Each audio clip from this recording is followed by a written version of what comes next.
Hey, it's Hannah. Welcome back to another Twilight Rewrite, the series where we are rewriting Twilight by Stephanie Meyer in order to shift my audience demographic. If you click this video, hey, please stay. It's so scary out here. So when we left off, Edward was being super creepy. Surprise. If you'd like to see the changes we've made so far, there's going to be a playlist. You can also drop your email in the newsletter that will be linked in the description and in a pinned comment, and you'll receive a PDF, the first 10 chapters we've edited. Okay, pressing forward. Yeah, so last time are they in the cafeteria again? They had a little moment with Alice, and then I didn't really want to deal with all of this.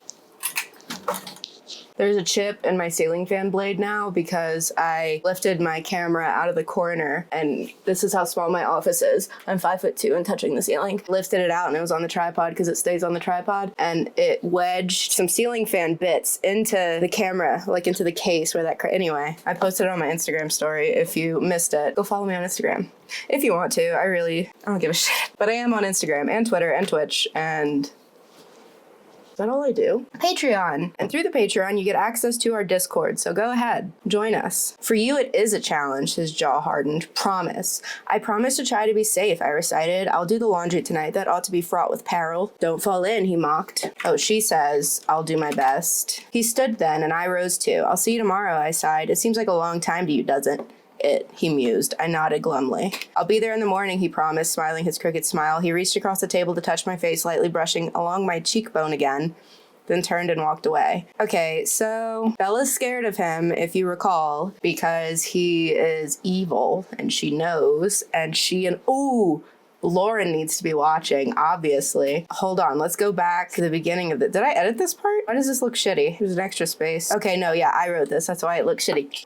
What about, like, the table of the first friends I made here? Murmured quietly amongst themselves. Jessica giggled at something. Who's the guy that she liked? Mike? Mike said. Lauren's eyes were locked on something across the room. I followed her gaze.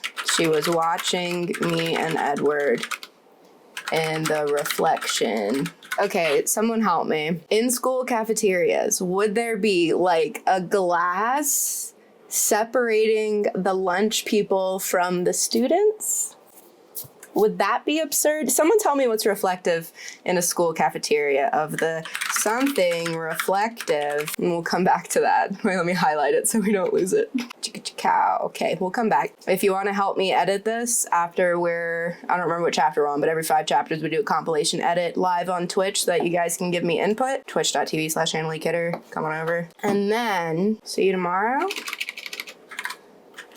I'm going to change this to a question mark so that she's kind of like, she's playing the part. Like, she's duping him and she's kind of nervous to do it. Anyway, seems like a long time to you, doesn't it? He mused. I nodded, trying to look glum, but mostly I was irritated and a little scared, honestly. He seemed pleased to infantilize me. It's weird.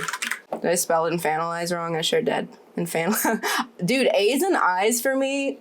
I'll be there in the morning, he promised, smiling his crooked smile. Smiling with teeth. He reached across the table to touch my face, lightly brushing along my cheekbone again. I stiffened. I swore I could feel Lauren's eyes drilling us. Then he turned and walked away. I stared after him until he was gone. I was sorely tempted to ditch the rest of the day, at the very least Jim, but a warning instinct stopped me. I knew that if I disappeared now, Mike and the others would assume I was with Edward. So, I forgot that she has different goals than the Bella I'm writing. Okay, I'm just gonna take all of that out, because it doesn't move us closer to our goal of Bella killing Edward. You know, I always kind of wanted to kill him off, but I didn't think about who would kill him. I think that would be cute. And Edward was worried about the time we'd spent together publicly. If things went wrong, I refused to dwell on the last thought, concentrating instead on making things safer for him. Oh my God. Sometimes the Mormonism just really pops out. Don't be a stumbling block to your brothers in Christ, girls. Okay, I intuitively knew, and sensed he did too, that tomorrow would be pivotal. Our relationship couldn't continue to balance as it did on the point of a knife. The knife in her belt. We would fall off one edge or the other, depending entirely upon his decision or his instincts. My decision was made before I ever consciously chosen and I was committed to seeing it through, because there was nothing more terrifying to me, more excruciating than the thought of turning away from him. It was an impossibility. I went to class feeling dutiful. I couldn't honestly say what happened in biology. My mind was too preoccupied with thoughts of tomorrow. I think if we cut all of that, that works. In gym, Mike was speaking to me again. Dude, did she do 2 semicolons in a row? Which, like, number 1, good for you, Stephanie. Follow your bliss. Who edited this? You know, hold on. Who edited Twilight? They're not going to tell me who edited it. Did anyone? Okay, so she wrote 15 letters to literary agencies. 5 went unanswered, 9 brought rejections, and the last one was a positive response from Jody Reamer of Writer's House. During the editing process, a chapter that used to be chapter 20 was cut out of the manuscript, along with Emmett's account of his bear attack and some parts of the epilogue. Oh, this is so interesting. So she queried it at 130,000 words, which is insane. And an inexperienced assistant at Writer's House responded to her inquiry, not knowing that young adult books are expected to be about 40 to 60,000 words in length. That's so fun. Good for her. In gym, Mike was speaking to me again. He wished me a good time in Seattle. I carefully explained that I'd canceled my trip, worried about my truck. Are you going to the dance with Cullen? He asked, suddenly sulky. No, I'm not going to the dance at all. What are you doing then? He asked. My natural urge was to tell him to butt out. Instead, I lied brightly. Laundry, and then I have to study for the trig test or I'm gonna fail. Is Cullen helping you study? Edward, I emphasized, is not going to help me study. He's gone away somewhere for the weekend. The lies came off more naturally than usual, I noted with surprise. Oh, he perked up. You know, you could come to the dance with our group anyway. That would be cool. We'd all dance with you, he promised. The mental image of Jessica's face made my tone sharper than necessary. I'm not going to the dance, Mike. Okay, fine, he sulked again. I was just offering.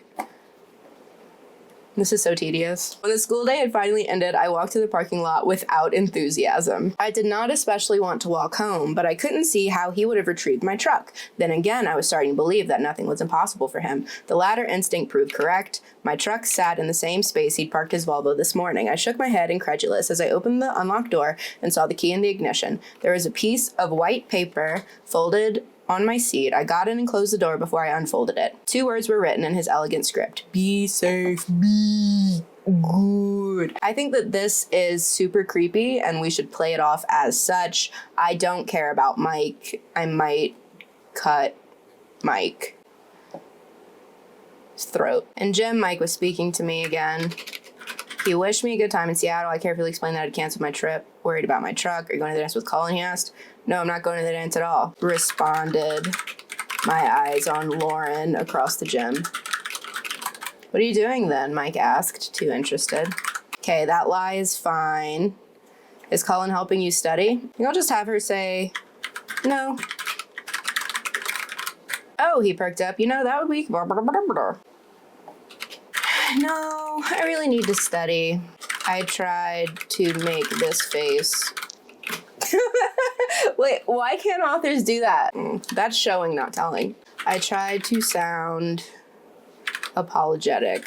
I think that works. Okay. I did not especially want to walk home, but I definitely didn't want Edward to move my truck. Didn't want to think about Edward having access to my truck or my house.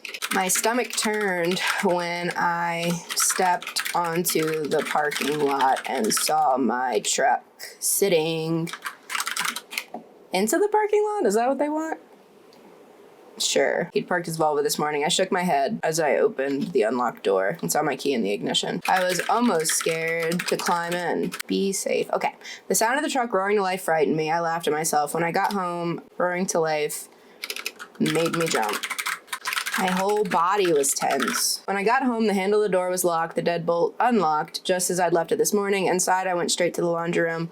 It looked just the same as I'd left it too. I dug for my jeans, and after finding them, checked the pockets. Empty. Maybe I'd hung the key up after all, I thought, shaking my head.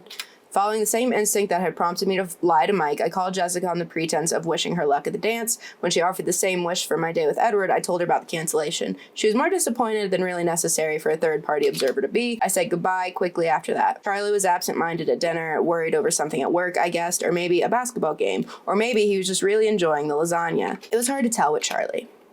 Okay, so right here, I think I want to add something about her calling Lauren. I need to figure out exactly what their goal is here. I'm wondering if she should try to meet Edward somewhere that's like kind of close to the Quileute land so that it could be like a fail-safe. Like if something happens, she could jump into that and maybe that would fix something. I don't know. Do we have texting in this universe? I don't remember. I feel like we modernized it for no reason. I feel like we did a lot of things for no reason. Oh my god, I have to go stream. I'll finish this video later. My mouse died. So I was thinking during the stream that Bella and Lauren need a game plan. Because Lauren, last time they met at like the beach, La Push, she was like, oh, well, if Edward told you that he's a vampire or that he's psychic or whatever she had told him, that means that he's gonna kill you. So I feel like they need to have a plan before Bella gets into it. So what's their objective? Do they want to kill Edward? Or do they want to incapacitate him? Or do they want him to like keep feeling like he's safe with Bella type of thing? So maybe they are planning just to hang out, but then Lauren's gonna like give her some safeguards and stuff against him. I don't know, but I decided that we're gonna use the fish sandwich again. If you don't remember the fish sandwich, Bella brought her one for their beach date to talk about vampires. Where was that? Okay, so here I'll put Lauren waited for me to look at her again before she put her hand out in front of her. How'd you describe this?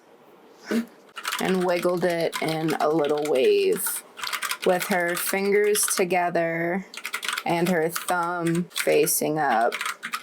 Then wiggled it in a little wave, comma, like a fish swimming. I feel like Bella would pick up on that. I pinched my eyebrows together and squinted at her.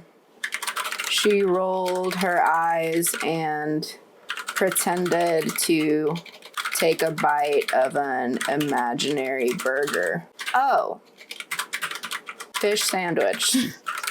I find this whimsical. La Push, Lauren wants to meet again. Lauren then held up 4 fingers, then pointed 1 finger down. 4 o'clock today. Is Cullen helping you study? And then just like Mike's voice made me flinch.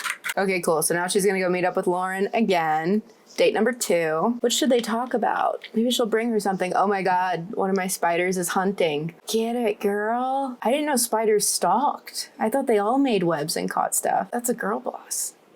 Go out and get what you want, you know? Okay, so then we have... When I got home for my jeans and after finding them, check the pockets. Well, yeah, after finding them, I dug for my jeans and checked the pockets, empty. She has to get out of the house to go meet Lauren, so she's talking to Charlie. Charlie was absent-minded at dinner, worried over something at work, I guessed, or maybe a basketball game, or maybe he was just really enjoying the lasagna. It was hard to tell with Charlie. She does not respect him enough for me. Be nice to your DILF. You know, Dad, I began breaking into his reverie. What's that, Belle? I think you're right about Seattle. I think I'll wait until Jessica or someone else can go with me. Oh, he said, surprised. Oh, okay. So do you want me to stay home? No, Dad, don't change your plans. I've got a million things to do. Homework, laundry. I need to go to the library and the grocery store. I'll be in and out all day. You go and have fun. Are you sure? Absolutely, Dad. Besides, the freezer is getting dangerously low on fish. We're down to 2, maybe 3 years supply. Oh no, not a dad with a harmless hobby that provides fresh food for him and his children. Shut up, Bella. Sick of her. You're sure easy to live with, Bella, he smiled. I could say the same thing about you, I said, laughing. The sound of my laughter was off, but he didn't seem to notice. I felt so guilty for deceiving him that I almost took Edward's advice and told him where I would be. Almost. I couldn't endanger Charlie like that. After dinner, I folded clothes and moved another load through the dryer. This is so boring. Unfortunately, it was the kind of job that only keeps hands busy. My mind definitely had too much free time. I'm pretty sure I'm gonna cut all of this nasty conglomeration. My mind definitely had too much free time and it was getting out of control. I fluctuated between anticipation so intense that it was very nearly pain and an insidious fear that picked at my resolve. I had to keep reminding myself that I'd made my choice and I wasn't going back on it. I pulled his note out of my pocket and much more often than necessary to absorb... Wait, what? I pulled his note out of my pocket much more often than necessary to absorb the 2 small words he'd written. He wants me to be safe, I told myself again and again. I would just hold on to that faith, and in the end, that desire would win out over the others. And what was my other choice? To cut him out of my life? Intolerable. Besides, since I'd come to Forks, it really seemed like my life was about him. Yeah.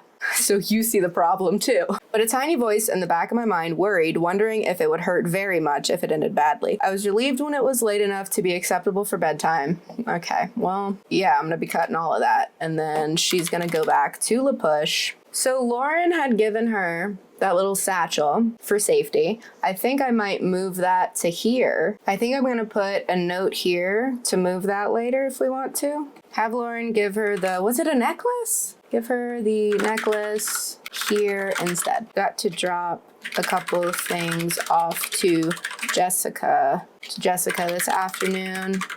I told him, forgot to bring them to school. What do you have to bring her? He asked. I froze. Girl stuff? I think this is the 3rd time that we've had her say girl stuff so that Charlie will leave her alone, and I think it's a fun bit.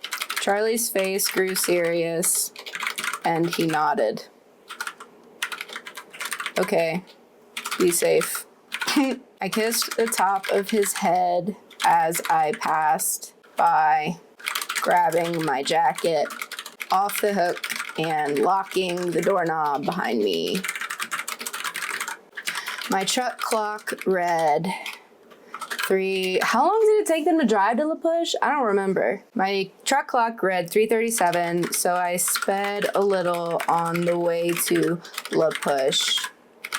I didn't want to keep Lauren waiting. That wouldn't be very chivalrous of her. I might end it here, but I'm gonna leave some notes for what we're gonna do next time. Belauren date number 2. Is there a Bella and Lauren ship? And is their name Belauren? Can someone in the know let me know? Thanks. Belauren date. I guess Lauren's not in the movie, so maybe there's not a lot of Lauren lore in the fandom. Like lore, but it's spelled L-A-U-R. Like Lauren. Okay, anyway. So Belauren, date number 2. It can be cute. Lauren gives her protection/weapons, asks where they'll be, plans to follow if she can. Lauren has a camera drone.